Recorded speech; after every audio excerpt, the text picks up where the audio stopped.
Hi dears, welcome back to right recipes. Appam ഉണ്ടാക്കുമ്പോൾ അപ്പം വളരെ പഞ്ഞി പോലെ ഇരിക്കണമെന്നാണ് എല്ലാവരും ആഗ്രഹിക്കുന്നത് അല്ലേ. അപ്പോൾ അതുകൊണ്ട് ഞാൻ വളരെ സോഫ്റ്റും യമ്മിയുമായിട്ടുള്ളൊരു അപ്പത്തിൻ്റെ റെസിപ്പിയാണ് നിങ്ങൾക്ക് ഷെയർ ചെയ്യാൻ പോകുന്നത്. ഇത് നുറുക്ക് ഗോതമ്പ് കൊണ്ടാണ് ഉണ്ടാക്കുന്നത്, അതുകൊണ്ട് കുറച്ചുകൂടി ഹെൽത്തിയാണ്. അരി കൊണ്ടുണ്ടാക്കുന്ന അപ്പത്തിലും കൂടുതൽ ഫൈബർ കണ്ടൻറ്റ് ഈ ഗോതമ്പിൽ അടങ്ങിയിട്ടുള്ളത് കൊണ്ട് ഇത് കുറേ കൂടി ഹെൽത്തിയാണ്. വായിൽ വെച്ചാൽ അലിഞ്ഞു പോകുന്ന ഈ അപ്പം എത്ര കഴിച്ചാലും മതി വരില്ല, നമുക്ക് കറിയൊന്നും ഇല്ലാതെയും കഴിക്കാം.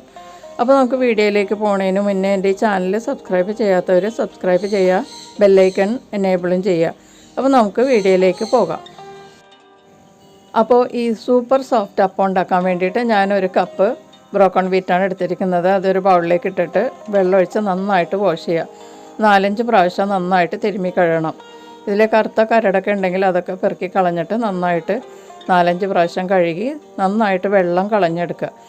അതിനുശേഷം 1 കപ്പ് വെള്ളം ഒഴിച്ച് ഇത് കുതിരാൻ വെക്കണം. 8 തൊട്ട് 10 മണിക്കൂർ വരെ വെക്കണം. ഞാനിതിപ്പോൾ രാത്രിയാണ് കുതിരാൻ വെച്ചിട്ട് രാവിലെ എടുക്കും. അപ്പോൾ രാവിലെ ആയപ്പോഴേക്കും ഈ ബ്രോക്കൺ വീറ്റ് കുതിരാൻ വെച്ചത് നന്നായിട്ട് കുതിർന്നിട്ടുണ്ട്. 1 കപ്പ് വെള്ളമാണ് നമ്മൾ ഒഴിച്ചിരിക്കുന്നത്. 1 കപ്പ് നുറുക്ക് ഗോതമ്പിന് 1 കപ്പ് വെള്ളമാണ് നമ്മൾ സോക്ക് ചെയ്യാനായിട്ട് ഒഴിച്ചത്. ഇനി നമുക്ക് ഇത് വെള്ളത്തോടു കൂടി തന്നെ നമുക്ക് ജാറിലേക്ക് ഇട്ട് കൊടുത്തിട്ട് ഇതൊന്ന് അരച്ചെടുക്കാം.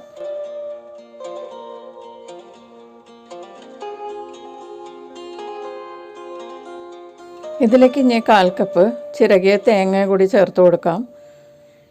എന്നിട്ട് ഇത് നമുക്ക് മൂടി വെച്ചിട്ട് നന്നായിട്ട് അരച്ചെടുക്കാം. വെള്ളം ഇനി നമുക്ക് പിന്നീട് ചേർക്കാം. ഈ വെള്ളത്തിൽ തന്നെ അരച്ചാൽ നമുക്ക് നന്നായിട്ട് അരഞ്ഞു കിട്ടും. കൂടുതൽ വെള്ളം ഒഴിച്ചാൽ പെട്ടെന്ന് അരഞ്ഞു കിട്ടില്ല. അപ്പോൾ ഞാനത് അരച്ചെടുത്തിട്ടുണ്ട്. നന്നായിട്ട് ഈ സമയത്ത് അരച്ചെടുക്കണം. കണ്ടോ, ഇത് നന്നായിട്ട് അരഞ്ഞിട്ടുണ്ട്. ഇനി നമുക്ക് ഇതിലേക്ക് 1 ടീസ്പൂൺ ഇൻസ്റ്റൻറ്റ് ഈസ്റ്റ് ചേർത്ത് കൊടുക്കാം.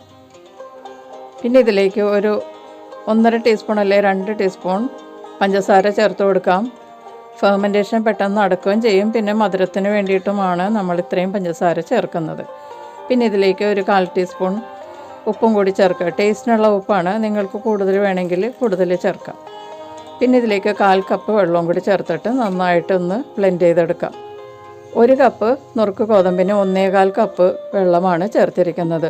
അത് കുതിരാനും എല്ലാത്തിനും കൂടിയാണ് 1.25 കപ്പ് വെള്ളം. കറക്റ്റാണ്. ഇതുപോലെ ഉണ്ടാക്കുകയാണെങ്കിൽ നല്ല സോഫ്റ്റ് അപ്പം നമുക്ക് ഉണ്ടാക്കിയെടുക്കാം. അപ്പോൾ ഞാനത് നന്നായിട്ട് ബ്ലെൻഡ് ചെയ്തെടുത്തിട്ടുണ്ട്. ഇത് കറക്റ്റ് കൺസിസ്റ്റൻസിയാണ്. ഇനി വെള്ളം ചേർക്കേണ്ട ആവശ്യമൊന്നുമില്ല. ദോശ മാവിൻ്റെ അളവിലായിരിക്കണം അപ്പത്തിൻ്റെ ബാറ്റർ. ഇതിലേക്ക് ഇനി വെള്ളം ചേർക്കേണ്ട ആവശ്യമില്ല. നമുക്ക് ഈ ബാറ്റർ ഒരു ബൗളിലേക്ക് മാറ്റി വയ്ക്കാം. അതിനുശേഷം മൂടി വെച്ച് 1 മണിക്കൂർ നമുക്ക് ഫെർമെൻറ്റേഷന് വേണ്ടി വെയിറ്റ് ചെയ്യാം.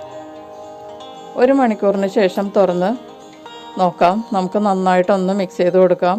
ഇത് നന്നായിട്ട് പൊങ്ങിയിട്ടുണ്ട്. നന്നായിട്ട് മിക്സ് ചെയ്തതിന് ശേഷം നമുക്ക് വീണ്ടും മൂടി വയ്ക്കാം. വന്നിട്ട് നമുക്ക് അപ്പം ചൂടാനുള്ള പാൻ ചൂടാക്കിയെടുക്കാം.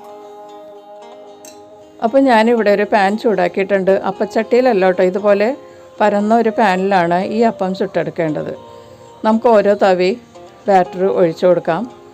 എന്നിട്ട് ഇത് പരത്തൊന്നും ചെയ്യരുത്. ഇതിങ്ങനെ തന്നെ വെറുതെ ഒഴിച്ചു കൊടുത്താൽ മാത്രം മതി.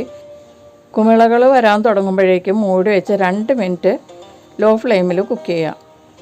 അപ്പോൾ ഇത് കറക്റ്റായിട്ട് വെന്തിട്ടുണ്ടാവും. 2 മിനിറ്റിന് ശേഷം നമുക്ക് തുറന്ന് അപ്പം പാനിൽ നിന്ന് എടുക്കാം. കണ്ടോ, വളരെ സോഫ്റ്റായിട്ടുള്ള അപ്പമാണ്, വളരെ സ്മൂത്താണ്. കണ്ടോ, നിറയെ ഓട്ടയൊക്കെ ഉള്ള നല്ല പഞ്ഞി പോലത്തെ അപ്പമാണ്. ഇത് കാണുമ്പോൾ തന്നെ അറിയാമല്ലോ, വളരെ സോഫ്റ്റായിട്ട് തളർന്ന് കിടക്കുന്ന അപ്പമാണ്. നമുക്ക് അടുത്ത അപ്പവും കൂടി റെഡിയാക്കി എടുക്കാം. പാനിലേക്ക് ഒഴിച്ചിട്ട് മൂടി വെച്ചിട്ട് 2 മിനിറ്റാണ് നമ്മൾ ലോ ഫ്ലെയിമിൽ കുക്ക് ചെയ്യണത്. 2 മിനിറ്റ് കഴിയുമ്പോഴേക്കും നമ്മളുടെ അപ്പം റെഡി ആയിട്ടുണ്ടാവും.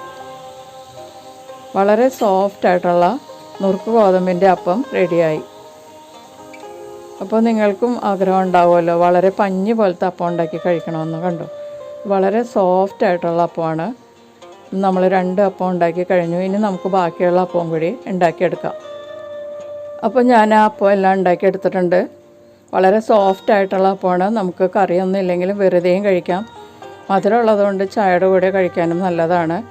അപ്പോൾ എല്ലാവരും ട്രൈ ചെയ്യുക. നമുക്ക് വീണ്ടും മറ്റൊരു റെസിപ്പിയിൽ കാണാം. Thank you.